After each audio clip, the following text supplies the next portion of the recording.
ವಿದ್ಯಾರ್ಥಿಗಳೇ, ಮಾತಾಡ. ಸೊ ನಮಗೆ ಒಂದು ಘಟನೆ ನೆನಪು ಬರುತ್ತೆ. ಏನು, ನಮ್ಮ ಎದುರು ಒಂದು ಪ್ರಶ್ನೆ ಬರುತ್ತೆ. ಏನಂತ ಬರುತ್ತೆ ಅಂದ್ರೆ, ನಾವಿವತ್ತು ಎಲ್ಲದಕ್ಕೂ ಸಹ ಏನಾಗಿದ್ದೀವಿ ಅಂದ್ರೆ ನಮ್ಮ ಗಡಿಯಾರದ ಮೇಲೆ ಅವಲಂಬನೆ ಆಗಿದೆ. ಹೌದಲ್ವಾ? ಹೌದಲ್ವಾ? ಗಡಿಯಾರದ ಕಡಿಮೆ ಏನಪ್ಪ, ಈಗ ಮೊಬೈಲ್ಗಳು ಬಳಕೆ ಬಂದ ಮೇಲೆ ಗಡಿಯಾರಗಳು ಕಡಿಮೆ ಆಗಿದೆ ಅಂತ ಅನ್ಸುತ್ತಲ್ವಾ? ಸೊ ಈಗ ಈ ಮೊಬೈಲ್ಗಳು ಬರೋದಕ್ಕಿಂತ ಮುಂಚೆ ಗಡಿಯಾರಗಳಿಗೆ ಏನಿತ್ತು ಬಹಳ ಮಹತ್ವ ಇದೆ. ಯಾಕೆ ಗಡಿಯಾರವನ್ನು ಯಾರು ಬಳಸ್ತಾ ಇದ್ದೀವಿ? ನಾವು ವಾಚ್ಗಳನ್ನು. ಅದು ನಮ್ಮ ಜೀವನದಲ್ಲಿ ಸಮಯ ಅಷ್ಟು ಇಂಪಾರ್ಟೆಂಟ್, ಹೌದಲ್ವಾ? ಸಮಯ ಅಷ್ಟು ಇಂಪಾರ್ಟೆಂಟ್ ಆಗಿತ್ತಲ್ವಾ? ನಿಮಗೊಂದು ಪ್ರಶ್ನೆ ಮೂಡಬಹುದು. ಈಗ ನಮಗೆ ಗಡಿಯಾರ ಇದೆ, ವಾಚ್ ಇದೆ, ನಮಗೆ ಎಕ್ಸಾಕ್ಟ್ ಟೈಮ್ ಎಷ್ಟು ಅಂತ ಗೊತ್ತಾಗುತ್ತೆ. ಸೊ ನಮ್ಮ ಪೂರ್ವಜರು ನಾಗರಿಕತೆಯ ಒಂದು ವಿಕಾಸದ ಹಂತದಲ್ಲಿರ್ತಕ್ಕಂಥವ್ರಿಗೆ ಹಾಗೆಲ್ಲ ವಾಚ್ ಏನು ಇರಲಿಲ್ಲ. ಈ ನಾಗರಿಕತೆ ಇದ್ದವರು ಅವರು ಯಾವ ರೀತಿ ಸಮಯವನ್ನ ನೋಡ್ಕೊಳ್ತಿದ್ರು, ಯಾವ ರೀತಿ ಸಮಯವನ್ನ ಅಂದಾಜು ಮಾಡ್ತಾ ಇದ್ರು ಹೇಳ್ತೀಯಾ?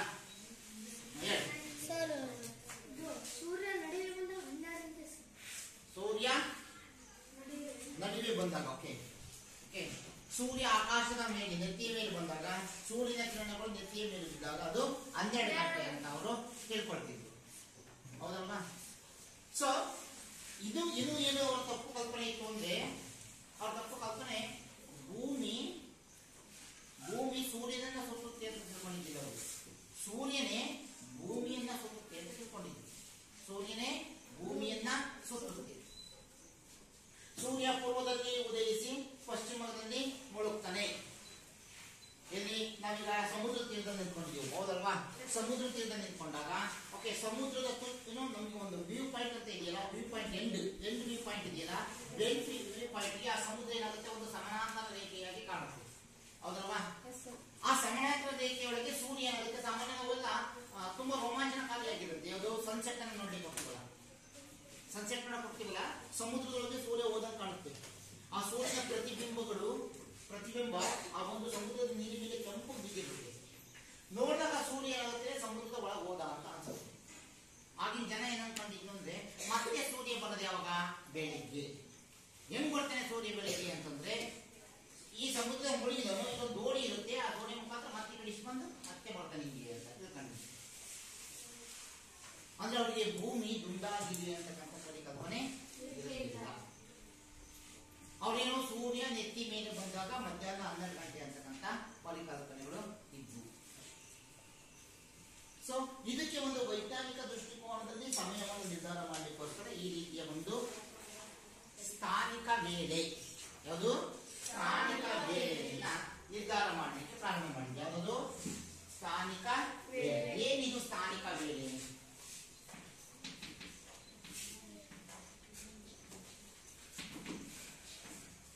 ಸ್ಥಾನಿಕ ವೇಳೆ ಅಂತಂದ್ರೆ ನಿಮಗೆಲ್ಲ ಗೊತ್ತಿರಬಹುದು, ಸೂರ್ಯನ ಕಿರಣಗಳು ನೇರವಾಗಿ ಯಾವ ಒಂದು ರೇಖಾಂಶ ಇವೆಲ್ಲ ಏನಿವು ಇವೆಲ್ಲ ಏನಿವೆ ಎಲ್ಲಿನ ಗೆರೆಗಳಿಲ್ಲ, ರೇಖಾಂಶ ಎಲ್ಲಿನವು ಅಕ್ಷಾಂಶ. ಒಂದು ರೇಖಾಂಶಕ್ಕೂ ಮತ್ತೊಂದು ರೇಖಾಂಶಕ್ಕೆ ಇರ್ತಕ್ಕಂಥ ದೂರ, ಒಂದು ಅಕ್ಷಾಂಶಕ್ಕೂ ಮತ್ತೊಂದು ಅಕ್ಷಾಂಶಕ್ಕೆ ಇರ್ತಕ್ಕಂಥ ದೂರ ಎಷ್ಟು? 110 ಕಿಲೋಮೀಟರ್. ಒಂದು ಅಕ್ಷಾಂಶಕ್ಕೂ ಮತ್ತೊಂದು ಅಕ್ಷಾಂಶಕ್ಕೆ ಇರ್ತಕ್ಕಂಥ ದೂರ 110 ಕಿಲೋಮೀಟರ್. ಅದೇ ರೀತಿಯಾಗಿ ರೇಖಾಂಶಗಳಿದ್ದಾವೆ. ಕಾಣ್ತದ ರೇಖಾಂಶಗಳು ಈ ರೀತಿ ಹೇಳಿರ್ತಕ್ಕಂಥ ಒಂದು ರೇಖಾಂಶ ಮತ್ತೊಂದು ರೇಖಾಂಶಕ್ಕೆ ಇರ್ತಕ್ಕಂಥ ದೂರ ಎಷ್ಟು? 111 ಕಿಲೋಮೀಟರ್. ಯಾವಾಗ ಸೂರ್ಯನ ಕಿರಣ ಇಲ್ಲಿ ನೋಡಿ ತೋರಿಸ್ತೀನಿ, ಕಾಣ್ತಾ ಇದೆಯಾ? ಡೇ ಅಂಡ್ ನೈಟ್ ಹೇಗಾಗುತ್ತೆ ಅಂತಂದ್ರೆ, ಇಲ್ಲಿ ನೋಡಿ, ಸೂರ್ಯನ ಒಂದು ಕಿರಣ ನೇರವಾಗಿ ಯಾವ ಒಂದು ಅಕ್ಷಾಂಶದ ಮೇಲೆ ಬೀಳುತ್ತೋ, ನೇರವಾಗಿ ಬಿದ್ದಾಗ ಆ ಅಕ್ಷಾಂಶದ ಮೇಲೆ ಇರ್ತಕ್ಕಂಥ ಸ್ಥಳಗಳಲ್ಲಿ ಮಧ್ಯಾಹ್ನ 12 ಗಂಟೆ ಅಂತ. ಯಾವ ಅಕ್ಷಾಂಶದ ಮೇಲೆ ಸೂರ್ಯನ ಕಿರಣ ನೇರವಾಗಿ ಬೀಳುತ್ತೋ ಇಲ್ಲಿ ಬೀಳ್ತಾ ಇದೆ, ಈ ಅಕ್ಷಾಂಶದ ಮೇಲೆ ಬೀಳ್ತಾ ಇದೆ.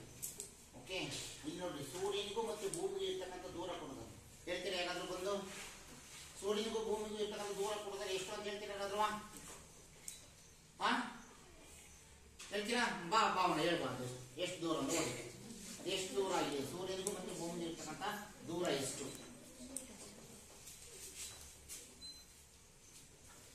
ಸೂರ್ಯನಿಗೆ ಮತ್ತೆ ಭೂಮಿಗೆ ಇರ್ತಕ್ಕಂಥ ದೂರ ಎಷ್ಟಿದೆ ನೋಡ್ರಿ. ಇಲ್ಲಿಂದ ಏನು ತೋರಿಸಿದೆ? ಇದೇನಿದು? ಇದು ಇವು ನಡುವೆ ಅಂತರ ಎಷ್ಟಿದೆ ಅಂತ ತೋರಿಸಿದಾರಲ್ಲ, ಎಷ್ಟಿದೆ? ಬಿಡಿ ಅಂತ ಲೆಕ್ಕ ಹಾಕು.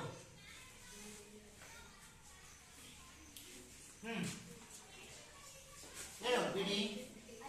10, 100, 1000, 10,000, ಲಕ್ಷ, ದಶಲಕ್ಷ, ಕೋಟಿ, ದಶಕೋಟಿ. ಅಂದ್ರೆ 15 ಕೋಟಿ ಕಿಲೋಮೀಟರ್. 15 ಕೋಟಿ ಕಿಲೋಮೀಟರ್ ದೂರ ಇದೆ. ಎಲ್ಲಿಂದ ಎಲ್ಲಿಗೆ? ಸೂರ್ಯನಿಂದ ಇರ್ತಕ್ಕಂಥ ದೂರ 15 ಕೋಟಿ ಕಿಲೋಮೀಟರ್ಗಳು.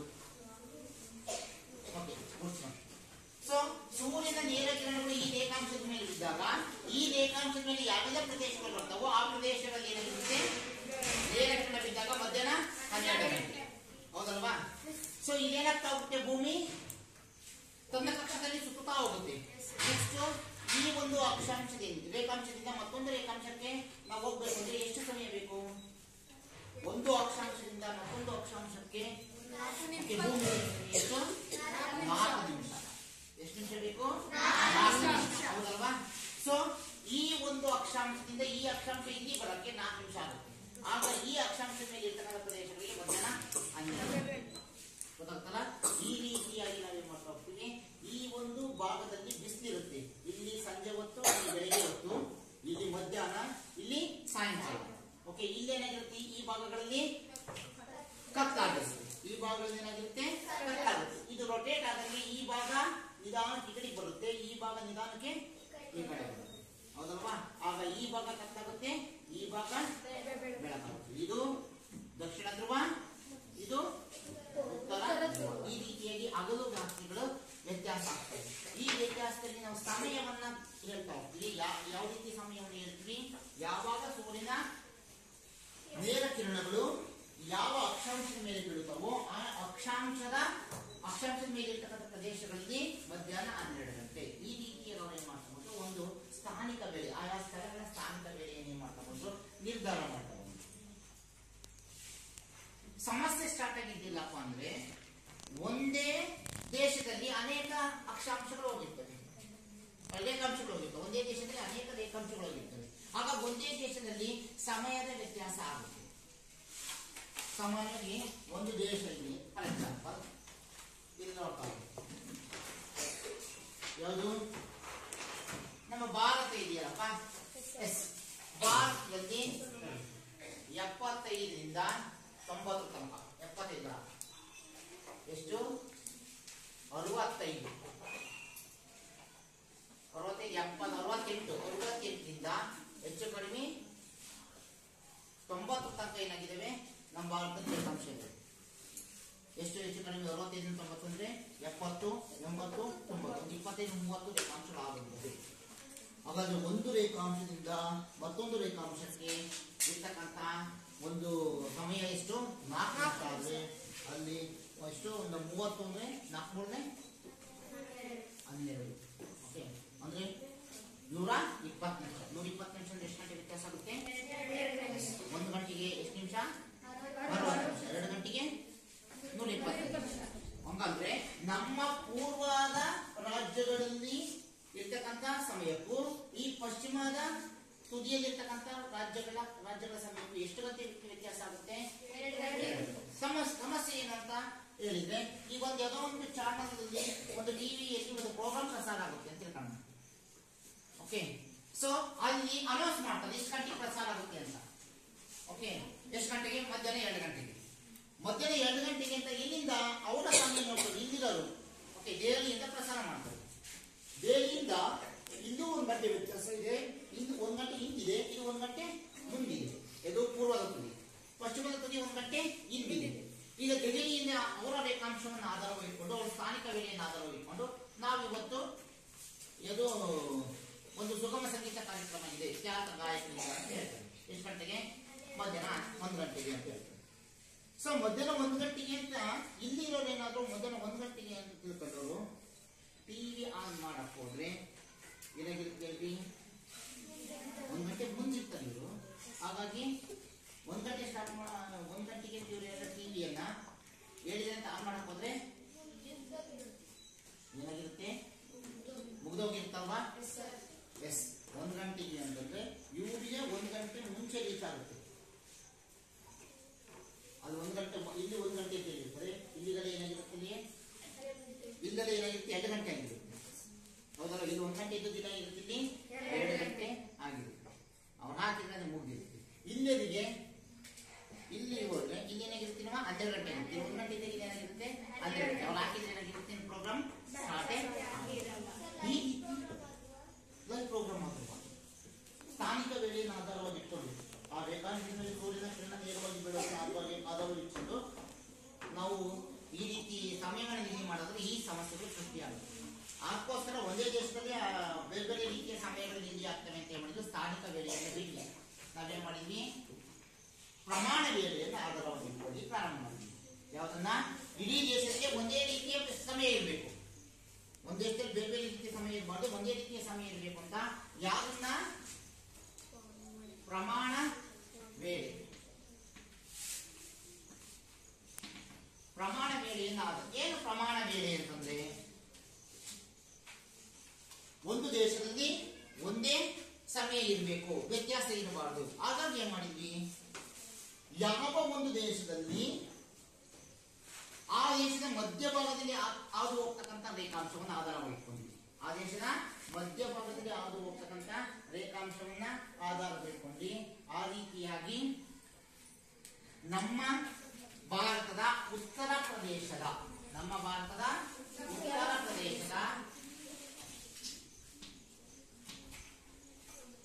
ಪ್ರಯಾಗ್ರಾಜ್,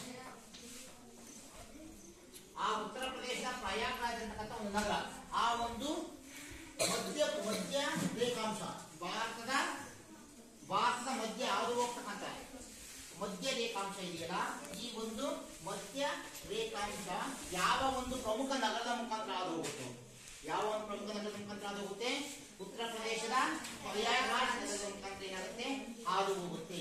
ಆ ಒಂದು ಪ್ರಯಾಗ್ರಾಜ್ ನಗರದಲ್ಲಿ ಏನ್ ಸಮಯ ಇರುತ್ತೋ ಅದು ಇಡೀ ದೇಶದ ಸಮಯ ಆಗಿರುತ್ತೆ ಅಂತ ಏನ್ ಮಾಡಿದ್ರು, ಒಂದು ಪ್ರಮಾಣ ವೇಳೆಯನ್ನ ತಂದ್ರು. ಅಂದ್ರೆ ನೀವು ಸ್ಥಾನಿಕ ವೇಳೆಯನ್ನು ಆಧಾರವಾಗಿ ಇಟ್ಕೋಬೇಡ್ರಿ, ಯಾವ್ದನ್ನ ಆಧಾರವಾಗಿ ಇಟ್ಕೊಳ್ರಿ, ಪ್ರಮಾಣ ವೇಳೆಯನ್ನ ಆಧಾರವಾಗಿ ಇಟ್ಕೊಳ್ರಿ.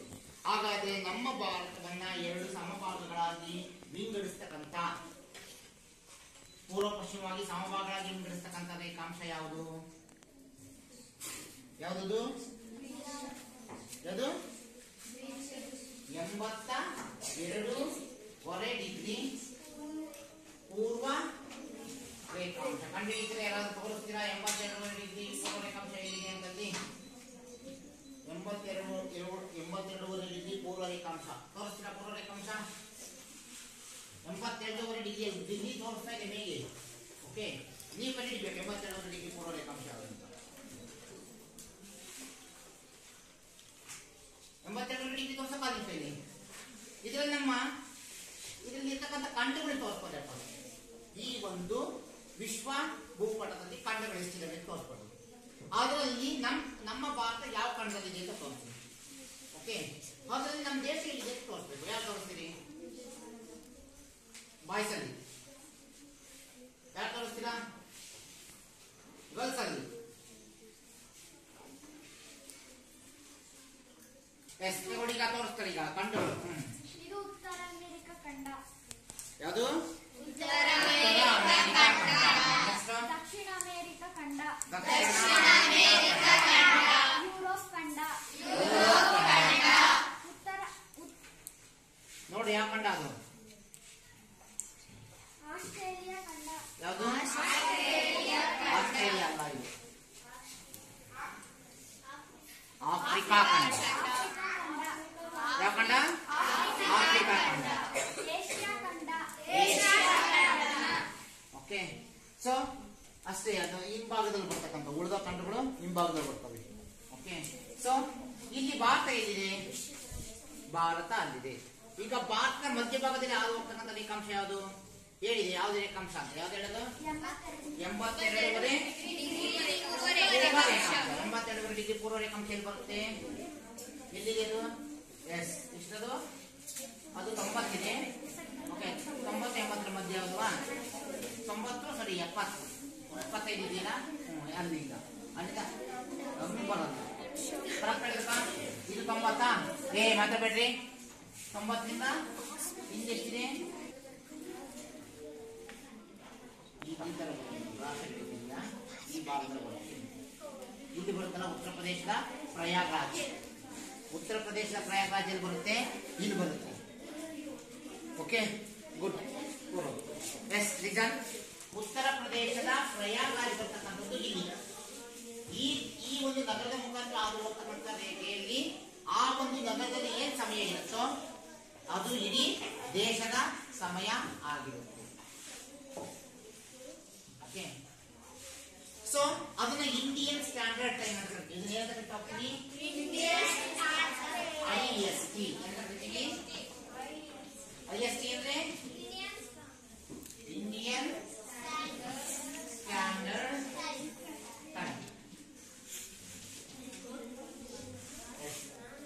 ಆಯಾ ದೇಶಗಳಿಗೆ ಆಯಾ ಪ್ರಮಾಣ ಬೇರೆ ಇದೆ. ಈಗ ಇನ್ನೊಂದು ಸಮಸ್ಯೆ ಸ್ಟಾರ್ಟ್ ಆಗ್ತಾ ಬರ್ತದೆ. ಇನ್ನೊಂದು ಸಮಸ್ಯೆ ಏನಪ್ಪಾ ಅಂತಂದ್ರೆ, ಸರಿ ಆಯಾ ಪ್ರಮಾಣ ಬೇಳೆಯನ್ನು ನಾವು ಗುರುತಿಟ್ಕೊಂಡ್ವಿ ಹೌದಲ್ವಾ? ಆದ್ರೆ ಒಂದೇ ದೇಶದಲ್ಲಿ ಸುಮಾರು 45ಕ್ಕಿಂತ ಹೆಚ್ಚು ರೇಖಾಂಶಗಳು ಹೋಗ್ತವೆ. ಒಂದು ದೇಶದಲ್ಲಿ ಸುಮಾರು 45ಕ್ಕಿಂತ ಹೆಚ್ಚು ರೇಖಾಂಶಗಳು. ನಿಜ ಮಾತಾಡ್ಬೇಡ್ರಿ. ಅಮೆರಿಕಾ, ರಷ್ಯಾ ಇಂಥ ಮುಂತಾದ ದೊಡ್ಡ ದೊಡ್ಡ ದೇಶಗಳಲ್ಲಿ 45ಕ್ಕಿಂತ ಹೆಚ್ಚು ರೇಖಾಂಶಗಳು ಹೋಗ್ತವೆ. ಈ ರೀತಿ 45ಕ್ಕಿಂತ ಹೆಚ್ಚು ರೇಖಾಂಶಗಳು ಹೋದ್ರೆ ಒಂದು ರೇಖಾಂಶಕ್ಕೆ 4 ನಿಮಿಷ ಡಿಫರೆನ್ಸ್ ಆದ್ರೆ 15 ರೇಖಾಂಶ 1 ಗಂಟೆ ಡಿಫರೆನ್ಸ್ ಆದ್ರೆ 45 ರೇಖಾಂಶ ಅದು 50 ರೇಖಾಂಶ ಆದ್ರೆ ಎಷ್ಟು ನಿಮಿಷ ಡಿಫರೆನ್ಸ್ ಇರುತ್ತೆ? ಎಷ್ಟು ನಿಮಿಷ ಡಿಫರೆನ್ಸ್ ಇರುತ್ತೆ? 60 ನಿಮಿಷ ಅಂದ್ರೆ 60 ನಿಮಿಷ ಅಂದ್ರೆ 4 ಗಂಟೆ ಡಿಫರೆನ್ಸ್. 60 ನಿಮಿಷ ಅಂದ್ರೆ 4 ಗಂಟೆ ಡಿಫರೆನ್ಸ್. ಸೊ ಈ ರೀತಿಯಾಗಿ ಸಮಸ್ಯೆ ಸೃಷ್ಟಿಯಾಗೋದ್ರಿಂದಾಗಿ ಒಂದೇ ದೇಶದಲ್ಲಿ 3-4 ಗಂಟೆ ಓಕೆ ಒಂದು ಭಾಗದಿಂದ ಮತ್ತೊಂದು ಭಾಗಕ್ಕೆ ಸುಮಾರು 3-4 ಗಂಟೆ ವ್ಯತ್ಯಾಸ ಆಗೋದ್ರಿಂದಾಗಿ ಓಕೆ ಏಕರೂಪದ ಸಮಯವನ್ನ ನಿಗದಿಪಡಿಸಲಿಕ್ಕೆ ಆಗಲ್ಲ. ಹಾಗಾಗಿ ನಾವೇನ್ ಮಾಡಿದ್ವಿ? ವೇಳಾ ವಲಯಗಳನ್ನಾಗಿ ರಚನೆ ಮಾಡಿದ್ವಿ. ಏನನ್ನಾಗಿ ರಚನೆ ಮಾಡಿದ್ವಿ? ವೇಳಾ ವಲಯ. ಸೊ ಈ ವೇಳಾ ವಲಯದ ಪ್ರಕಾರ ನಾವೇನ್ ಮಾಡಿದ್ವಿ ಅಂದ್ರೆ, ಇದೇನು ಸುಮಾರು ನಮ್ಮ ಈ ಒಂದು ಗ್ಲೋಬ್ ಅನ್ನ ಸುಮಾರು 24 ವೇಳಾ ವಲಯಗಳನ್ನಾಗಿ ನಿಗದಿ ಮಾಡಿದ್ವಿ. ಎಷ್ಟನ್ನ? 24 ವೇಳಾ ವಲಯ. 24 ವೇಳಾ ವಲಯಗಳನ್ನಾಗಿ ಮಾಡಿದ್ವಿ, ವಿಭಾಗವನ್ನಾಗಿ ಮಾಡಿದ್ವಿ. 24 ವೇಳಾ ವಲಯಗಳನ್ನಾಗಿ ಅಂತಂದ್ರೆ ಎಷ್ಟೆಷ್ಟಕ್ಕೆ? ಒಂದು ವೇಳಾ ವಲಯ ಅಂತಂದ್ರೆ ಒಂದು ವೇಳಾ ವಲಯ ಎಷ್ಟು ರೇಖಾಂಶಗಳಿಗೆ ಒಂದು ವೇಳಾ ವಲಯ? ಎಷ್ಟು ರೇಖಾಂಶಗಳಿಗೆ ಒಂದು ವೇಳಾ ವಲಯ? 15 ರೇಖಾಂಶಗಳಿಗೆ ಒಂದು ವೇಳಾ ವಲಯ ಹೌದಲ್ವಾ? 15 × 4 ಎಷ್ಟಾಗುತ್ತೆ? 60 ಹೌದಲ್ವಾ? 15 ರೇಖಾಂಶಗಳ ಒಂದು ವೇಳಾ ವಲಯ ಆಗುತ್ತಾ? 15 ರೇಖಾಂಶಗಳಿಗೆ ಅಂದ್ರೆ ಒಂದು ಗಂಟೆಗೆ 15 ರೇಖಾಂಶ ಆಗ್ತದೆ ಹೌದಲ್ವಾ? ಎಸ್. ಈಗ ಎಷ್ಟಿರೋದು ಒಟ್ಟು ರೇಖಾಂಶಗಳು? 360 ನಾವು ಎಷ್ಟು ಡಿವೈಡ್ ಮಾಡಬೇಕು? 15 ಹೌದಲ್ವಾ? 15 30 ಓಕೆ 60 ಆಯ್ತಾ? 15ಕ್ಕೆ ಅದೆಷ್ಟಾಯ್ತು? ಅಂದ್ರೆ 15 ರೇಖಾಂಶಗಳಿಗೆ ಒಂದೊಂದು ವೇಳಾ ವಲಯಗಳನ್ನಾಗಿ ನಿಗದಿ ಮಾಡಿ ಒಟ್ಟು ಟೋಟಲ್ ಏನ್ ಮಾಡಿದ್ವಿ? 24 ವೇಳಾ ವಲಯಗಳನ್ನಾಗಿ ಪರಿಗಣಿಸಿದ್ವಿ. ಸೊ ಆಯಾ ವೇಳಾ ವಲಯ ಓಕೆ ಆ ದೇಶಗಳಲ್ಲಿರ್ತಕ್ಕಂಥ ವೇಳಾ ವಲಯಗಳಿಗೆ ಆಧಾರವಾಗಿ ನಾವು ಏನ್ ಮಾಡ್ತಾ ಬಂದ್ವಿ? ಸಮಯವನ್ನು ನಿಗದಿ ಮಾಡಲಿಕ್ಕೆ ಪ್ರಾರಂಭ ಮಾಡಿದ್ವಿ. ಇದರಿಂದಾಗಿ ಒಂದು ದೇಶದಲ್ಲಿ ಆಗ್ತಕ್ಕಂಥ ವೇಳೆ ತಾರತಮ್ಯವನ್ನು ಏನ್ ಮಾಡ್ಬೋದು? ನಾವು ತಪ್ಪಿಸಲಿಕ್ಕೆ ಸಹಾಯ ಆಗಿದೆ. ಇನ್ನ ಅಂತಾರಾಷ್ಟ್ರೀಯ ದಿನಾಂಕ ರೇಖೆ ಅಂತ ಒಂದಿದೆ. ಯಾವುದು? ಅಂತಾರಾಷ್ಟ್ರೀಯ ದಿನಾಂಕ ರೇಖೆ. ಏನಿದು ಅಂತಾರಾಷ್ಟ್ರೀಯ ದಿನಾಂಕ ರೇಖೆ? ಅಂತಾರಾಷ್ಟ್ರೀಯ ದಿನಾಂಕ ರೇಖೆ. ಅಂತಾರಾಷ್ಟ್ರೀಯ ದಿನಾಂಕ ರೇಖೆ ವೇಳಾವಳಿ ಅಂದ್ರೆ ಏನಂತ ಗೊತ್ತಾಯ್ತಾ?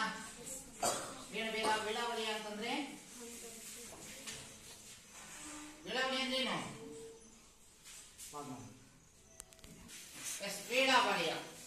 ವೇಳ ವಲಯ ಅಂದ್ರೆ ಏನು ಹೇಳಪ್ಪ ಭವನ.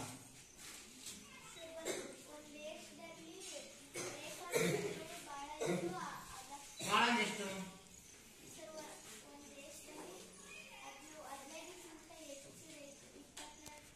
20, 30, 40.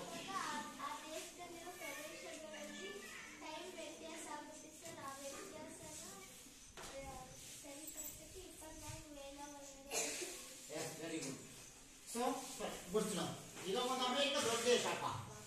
ಅಮೆರಿಕ ದೇಶದಲ್ಲಿ ಓಕೆ ಅಮೆರಿಕದ ಪೂರ್ವ ತುದಿಯಿಂದ ಪಶ್ಚಿಮದ ತುದಿಗೆ ಓಕೆ ಬರ್ತಕ್ಕಂಥ ರೇಖಾಂಶಗಳ ಸಂಖ್ಯೆ ಹೆಚ್ಚು ಕಡಿಮೆ 60, 70 ರೇಖಾಂಶಗಳಿವೆ. ಓಕೆ 15 ರೇಖಾಂಶಗಳು 1 ಗಂಟೆ ವ್ಯತ್ಯಾಸ ಆಗ್ತಾ ಹೋಗುತ್ತೆ. 70 ರೇಖಾಂಶಕ್ಕೆ ಹೆಚ್ಚು ಕಡಿಮೆ 5 ಗಂಟೆ ಗಟ್ಟಲೆ ವ್ಯತ್ಯಾಸ ಆಗ್ತಾ ಹೋಗುತ್ತೆ. ಒಂದೇ ದೇಶದಲ್ಲಿ ಪೂರ್ವದ ತುದಿಗಿರ್ತಕ್ಕಂಥ ರಷ್ಟಕ್ಕೂ ಮತ್ತು ಪಶ್ಚಿಮದ ತುದಿಗಿರ್ತಕ್ಕಂಥ ರಷ್ಟಕ್ಕೂ ಎಷ್ಟು ಗಂಟೆ ವ್ಯತ್ಯಾಸ ಆಗುತ್ತೆ? 5 ಗಂಟೆ ವ್ಯತ್ಯಾಸ ಆಗುತ್ತೆ. ಇದನ್ನು ತಪ್ಪಿಸ್ಲಿಕ್ಕೋಸ್ಕರ ಇಡೀ ಗೋಳವನ್ನೇ ಎಷ್ಟು ವೇಳ ವಲಯಗಳನ್ನಾಗಿ ವಿಭಾಗ ಮಾಡಿದ್ವಿ? Very good. ಎಷ್ಟು? 24 ವೇಳ ವಲಯಗಳಾಗಿ ವಿಭಾಗ ಮಾಡಿದ್ವಿ. ಹಾಗಾಗಿ ಒಂದು ವೇಳ ವಲಯದಿಂದ ಮತ್ತೊಂದು ವೇಳ ವಲಯಕ್ಕೆ ಇರ್ತಕ್ಕಂಥ ಸಮಯದ ವ್ಯತ್ಯಾಸ ಎಷ್ಟು? ಒಂದು ವೇಳ ವಲಯದಿಂದ ಮತ್ತೊಂದು ವೇಳ ವಲಯಕ್ಕೆ ಇರ್ತಕ್ಕಂಥ ಸಮಯದ ವ್ಯತ್ಯಾಸ ಎಷ್ಟು? ಒಂದು ವೇಳ 24 ವೇಳಾವಲಯ ಮಾಡಿದೀನಪ್ಪ. ಒಂದು ವೇಳಾವಲಯದಿಂದ ಮತ್ತೊಂದು ವೇಳಾವಲಯಕ್ಕೆ ಪ್ರತಿ 15 ರೇಖಾಂಶಗಳಿಗೆ ಒಂದೊಂದು ವೇಳಾವಲಯ ಮಾಡಿದ್ದೀವಿ. ಹಾಗಾದ್ರೆ ಒಂದು ವೇಳಾವಲಯದಿಂದ ಮತ್ತೊಂದು ವೇಳಾವಲಯಕ್ಕೆ ಇರ್ತಕ್ಕಂಥ ವ್ಯತ್ಯಾಸ ಎಷ್ಟು? 60 ನಿಮಿಷ. 60 ನಿಮಿಷ ಅಂದ್ರೆ ಎಷ್ಟು? 1 ಗಂಟೆ. ಒಂದು ವೇಳಾವಲಯದಿಂದ ಮತ್ತೊಂದು ವೇಳಾವಲಯಕ್ಕೆ ಇರ್ತಕ್ಕಂಥ ವ್ಯತ್ಯಾಸ ಎಷ್ಟು? 1 ಗಂಟೆ. ಈಗ ನೋಡೋಣ, ಇಲ್ಲಿ ಈ ರೇಖಾಂಶ ಇದೆಯಲ್ಲ, ಈ ರೇಖಾಂಶದ ಓಕೆ ಈ ಒಂದು ಗ್ಲೋಬಿನ ಇಲ್ಲಿರ್ತಕ್ಕಂಥ ರೇಖಾಂಶಗಳಿದಾವಲ್ಲ, ಪ್ರಧಾನ ರೇಖಾಂಶ 24 ವೇಳಾವಲಯಗಳನ್ನಾಗಿ ಮಾಡಿದ್ವಿ. 24 ವೇಳಾವಲಯದ ರೇಖಾಂಶಗಳನ್ನು ಮಾಡಿದೀವಿ. ಈ 24 ಇಡೀ ಗ್ಲೋಬಲ್ಲಿ 24 ವೇಳಾವಲಯದ ರೇಖಾಂಶಗಳಿವೆ. ಆ 24 ವೇಳಾವಲಯದ ರೇಖಾಂಶಗಳು ಸೂರ್ಯನ ಕಿರಣಗಳಿಗೆ ಏನಾಗ್ತವೆ? ನೇರ ಕಿರಣಗಳಿಗೆ ಬರ್ತವೆ. ಅಂದ್ರೆ ಒಂದು ರೌಂಡ್ 24 ಒಂದು ಅಂದ್ರೆ ಅಲ್ಲಿಗೆ ಒಂದು ರೌಂಡ್ ಭೂಮಿ ಸುತ್ತದೆ. 24 ಗಂಟೆ ಇಲ್ಲಿ ಭೂಮಿ ತನ್ನ ಸುತ್ತಲಿಕ್ಕೆ ಎಷ್ಟು ಗಂಟೆ ತಗೊಳುತ್ತೆ? ಭೂಮಿ ತನ್ನ ಸುತ್ತಲಿಕ್ಕೆ ಎಷ್ಟು ಗಂಟೆ ತಗೊಳುತ್ತೆ? 24 ಗಂಟೆ ತಗೊಳುತ್ತೆ. ತನ್ನ ಕಕ್ಷೆ ಸುತ್ತ ಒಂದು ಸುತ್ತನ್ನು ಸುತ್ತಲಿಕ್ಕೆ ಭೂಮಿ 24. ಅದು ತನ್ನ ಸುತ್ತ ಏನನ್ನ ಸುತ್ತುತ್ತೆ? ಸೂರ್ಯನನ್ನ. ಓಕೆ ಭೂಮಿ ತನ್ನನ್ನ ಸುತ್ತಲಿಕ್ಕೆ ಒಂದಿನ ತಗೊಳುತ್ತೆ. ಅದೇ ರೀತಿಯಾಗಿ ಸೂರ್ಯನ ಸುತ್ತಲಿಕ್ಕೆ ಒಂದು ವರ್ಷ 365 ದಿನಗಳನ್ನ ತೆಗೆದುಕೊಳ್ಳುತ್ತೆ. ಓಕೆ ಇದು ಇನ್ನ ಅಂತಾರಾಷ್ಟ್ರೀಯ ದಿನಾಂಕ ರೇಖೆ ಅಂತ ಹೇಳ್ತೀವಿ. ಏನಿದು ಅಂತಾರಾಷ್ಟ್ರೀಯ ದಿನಾಂಕ ರೇಖೆ ಅಂತಂದ್ರೆ, ಇಲ್ಲಿ ನಾವು ಈಗಾಗಲೇ ನೋಡಿದ್ವಿ, ನಾವೊಂದು ಪ್ರಧಾನ ರೇಖಾಂಶವನ್ನ ಹೇಳಿದ್ವಿ. ಓಕೆ ಪ್ರಧಾನ ರೇಖಾಂಶವನ್ನ ಹೇಳಿದ್ವಿ. ಈ ಒಂದು ಪ್ರಧಾನ ರೇಖಾಂಶ ಯಾವಪ್ಪ ಅಂತಂದ್ರೆ ಅದೇ ಅದು ಪ್ರಧಾನ ರೇಖಾಂಶ ಯಾವುದು? ಗ್ರೀನ್ವಿಚ್ ರೇಖಾಂಶ. ಪ್ರಧಾನ ರೇಖಾಂಶ ಯಾವುದು? ಗ್ರೀನ್ವಿಚ್ ರೇಖಾಂಶ. ಹೌದಲ್ವಾ? ಸೊ ಯಾರಾದ್ರೂ ಒಂದು ತುದಿಯಿಂದ ಪೂರ್ವದ ತುದಿಯಿಂದ ಪಶ್ಚಿಮದ ತುದಿಗೆ ಪ್ರಯಾಣ ಮಾಡಬೇಕು ಅಂತ ಪ್ರಾರಂಭ ಮಾಡಿದ್ರು ಅಂತ ಹೇಳ್ತೀವಿ. ಆಗ ಇಲ್ಲಿ ದಿನಗಳು ಮತ್ತೆ ದಿನಾಂಕಗಳು ಬದಲಾಗ್ತಾ ಹೋಗ್ತವೆ. ದಿನಗಳು ಮತ್ತೆ ದಿನಾಂಕಗಳು ಬದಲಾಗ್ತಾ ಹೋಗ್ತವೆ. ಹೇಗೆ ದಿನಗಳು ಮತ್ತೆ ದಿನಾಂಕಗಳು ಬದಲಾಗ್ತವೆ ಅಂತಂದ್ರೆ, ಈ ಫಾರ್ ಎಕ್ಸಾಂಪಲ್ 180 ಡಿಗ್ರಿ ಅಂತಿದೆ ಅಂತ ಹೇಳ್ತೀವಿ. 180 ಡಿಗ್ರಿ 180 ಡಿಗ್ರಿ ದಾಟಿ ನಾವು ಒಂದು ಬೇರೆ ಕಡೆಗೆ ಹೋದ್ರೆ ಅಲ್ಲಿ ಬೇರೆ ದಿನ ಇರುತ್ತೆ. ಯಾವಾಗಲೂ ಭೂಮಿ ಯಾವ ಆಂಟಿ ಕ್ಲಾಕ್ ವೈಸ್ ತಿರುಗ್ತಾ ಇರುತ್ತೆ. ಆಂಟಿ ಕ್ಲಾಕ್ ವೈಸ್ ಅಂದ್ರೆ ಗಡಿಯಾರ ಅದಕ್ಕೆ ವಿರುದ್ಧವಾಗಿ ಈ ರೀತಿ ತಿರುಗ್ತಾ ಇರುತ್ತಲ್ವಾ? ಸೊ ಈಗ ಸೂರ್ಯನ ಕಿರಣಗಳು ಏನಾಗಿದೆ ಅಂದ್ರೆ ಇಲ್ಲಿ ಬೀಳ್ತಾ ಇದೆ. ಹೌದಲ್ವಾ? ಸೂರ್ಯ ಕಿರಣಗಳು ಇಲ್ಲಿ ಬೀಳ್ತಾ ಇದೆ. ಹೌದಲ್ವಾ? ಸೊ ಸೂರ್ಯನ ಕಿರಣಗಳು ಇಲ್ಲಿ ಬೀಳ್ತಾ ಇದೆ. ಓಕೆ ಸೊ ಈಗ ಇದು ಭಾರತ ಅಂತ ಇಟ್ಕೊಳ್ಳಿ. ಸೂರ್ಯನ ಕಿರಣಗಳು ಇಲ್ಲಿ ನೇರವಾಗಿ ಇಲ್ಲಿ ಬೀಳ್ತಿದೆ. ಓಕೆ ನಾವು ಇಲ್ಲಿಂದ ಪೂರ್ವದ ಕಡೆಗೆ ಹೋದ್ರೆ ಏನಾಗುತ್ತೆ? ಇವತ್ತು ಯಾವ ವಾರದಪ್ಪ? ಇವತ್ತು ಯಾವ ವಾರ? ಹೌದು, ಇದು ಗ್ರೀನ್ವಿಚ್ ರೇಖಾಂಶ ಅಲ್ವಾ? ಇವತ್ತು ಯಾವ ವಾರ? ಶನಿವಾರ. ಇಲ್ಲಿ ಯಾವ ವಾರ ಆಗಿರುತ್ತೆ? ಶುಕ್ರವಾರ ಆಗಿರುತ್ತೆ. ಹೌದಲ್ವಾ? ಇಲ್ಲಿ ಶುಕ್ರವಾರ ಆಗಿರುತ್ತಲ್ವಾ? ಇದು ಇಲ್ಲಿ ಬಂದಾಗ ಏನಾಗುತ್ತೆ? ಇದು ಶನಿವಾರ ಆಗುತ್ತೆ. ಇಲ್ಲಿ ಏನಾಗುತ್ತೆ? ಭಾನುವಾರ ಆಗುತ್ತೆ. ಹೌದಲ್ವಾ? ನಾವೇನಾದ್ರೂ ಇಲ್ಲಿ ಇದು ಪೂರ್ವ ಇದು ಪಶ್ಚಿಮ, ನಾವಿವತ್ತು ಇಲ್ಲಿಂದ ಇಲ್ಲಿ ಪ್ರಯಾಣ ಮಾಡಿದ್ವಿ ಅಂದ್ರೆ ಒಂದಿನ ಕಳ್ಕೊಳ್ತೀವಿ. ಒಂದಿನ ಏನಾಗುತ್ತೆ? ಗೇನ್ ಆಗುತ್ತೆ. ಯಾಕಂದ್ರೆ ನಾವು ಇಲ್ಲಿ ಶುಕ್ರವಾರ ಬರ್ತೀವಿ.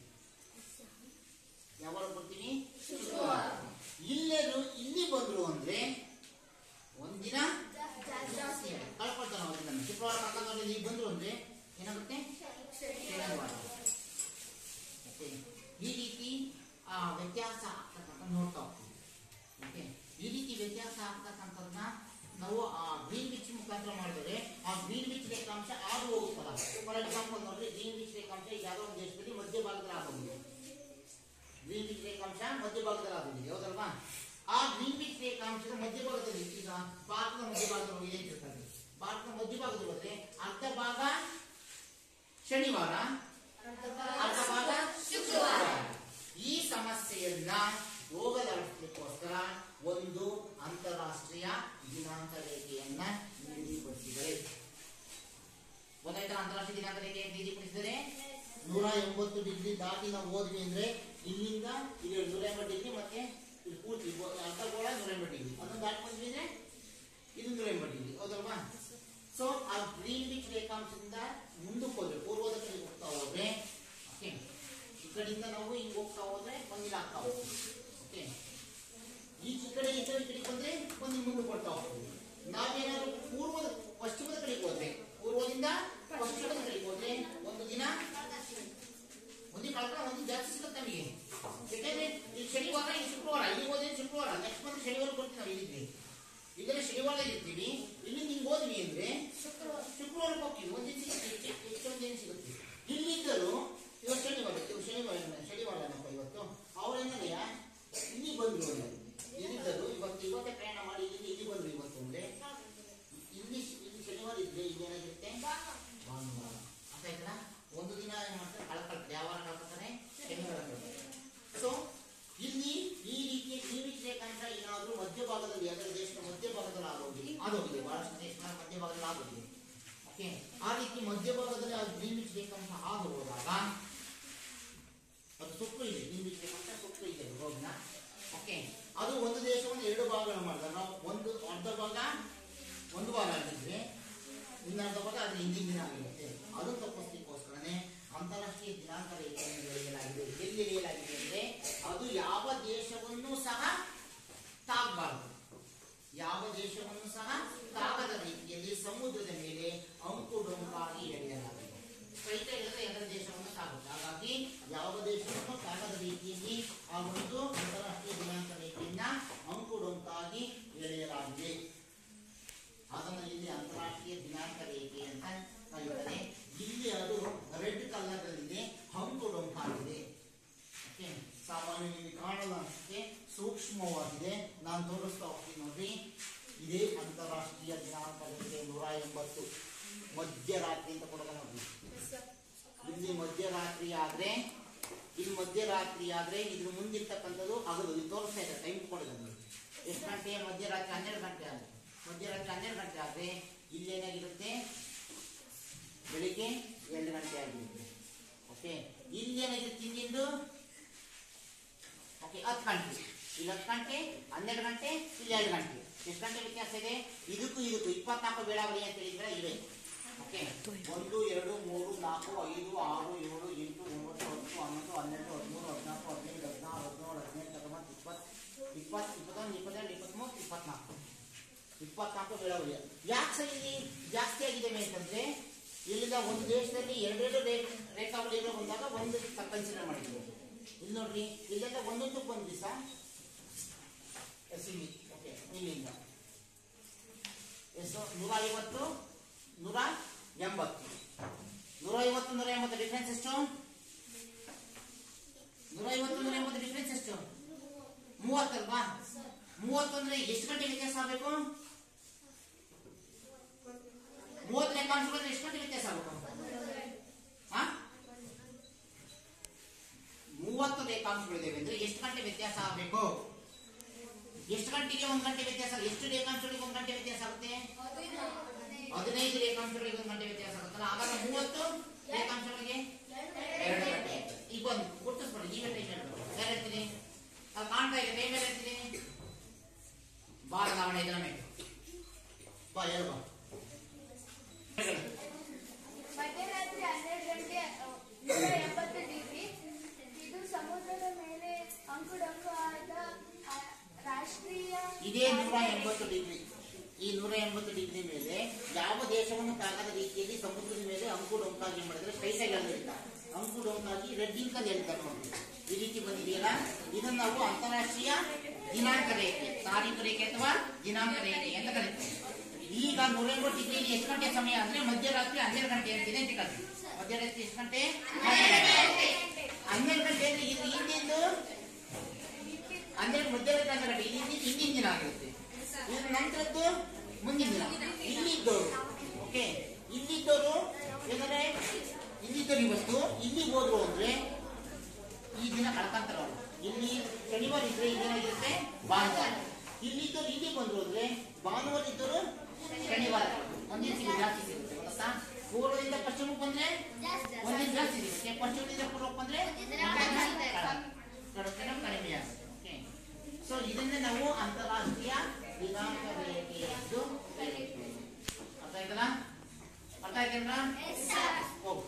ರೇಖಾಂಶಗಳಿಗೆ ಪ್ರತಿ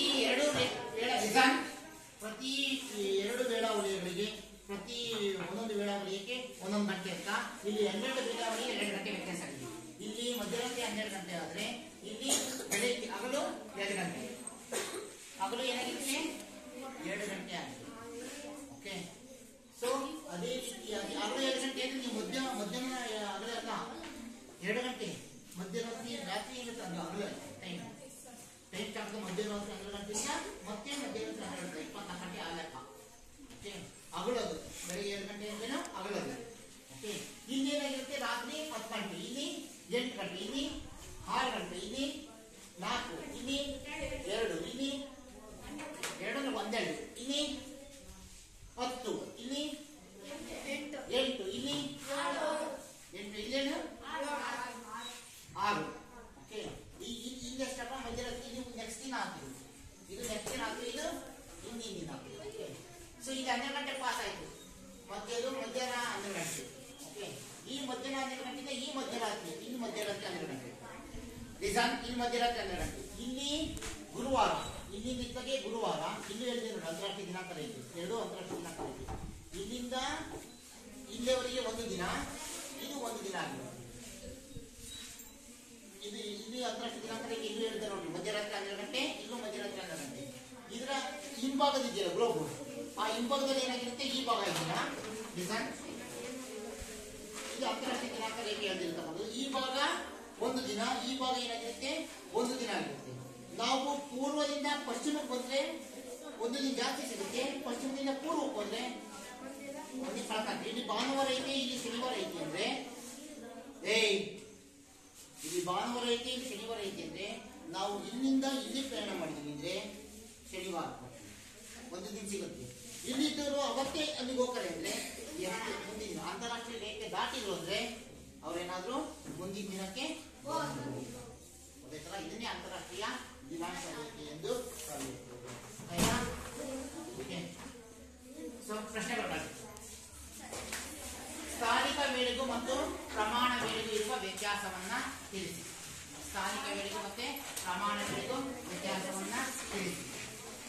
ಸ್ಥಾನಿಕ ವೇಳೆ ಮತ್ತೆ ಪ್ರಮಾಣ ವೇಳೆಗೂ ಇರುವ ವ್ಯತ್ಯಾಸವನ್ನ ತಿಳಿಸಿ.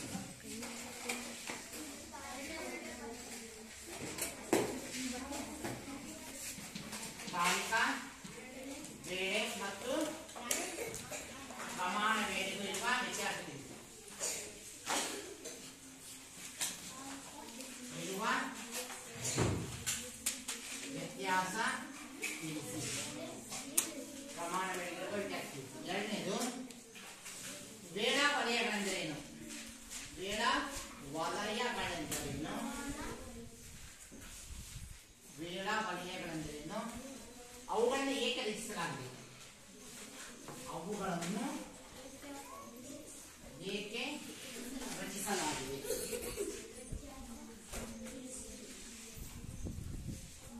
ಮೂರನೇದು ಅಂತಾರಾಷ್ಟ್ರೀಯ ದಿನಾಂಕ ರೇಖೆ. ಅಂತಾರಾಷ್ಟ್ರೀಯ ದಿನಾಂಕ ರೇಖೆ ಎಂದರೇನು? ಅಂತಾರಾಷ್ಟ್ರೀಯ ದಿನಾಂಕ ರೇಖೆ ಎಂದರೇನು? ಈ ಪ್ರಶ್ನೆಗಳಿಗೆ ಉತ್ತರವನ್ನ ಕಲ್ತ್ಕೊಂಡು ಬರ್ಕೊಂಡು ಆಯ್ತಾ?